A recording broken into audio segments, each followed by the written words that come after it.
Hello everyone and welcome back to Quick Helper.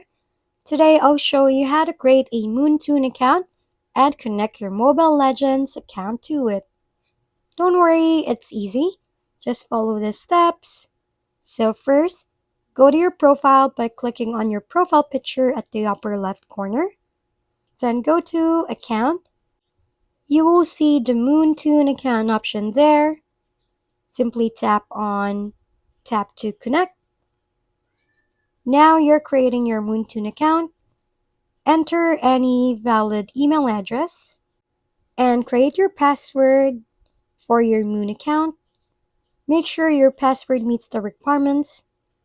And once you're done, click on Submit.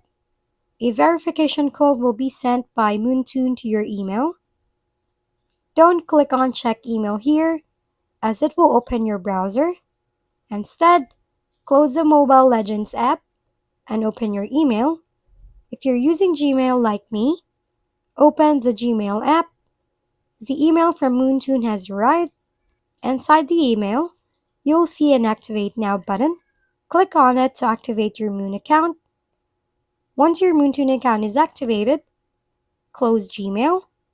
Also, don't forget to restart your Mobile Legends app so that you will see the changes. Now go back to Account to check. You're now connected to your Montoon account and email. And there you have it. You've successfully created Montoon account and Mobile Legends. Thank you for watching. We hope this video helped you figure things out. If we've been helpful, kindly give us a thumbs up and don't forget to hit the subscribe and bell button for more contents. For any questions and suggestions, comment down below.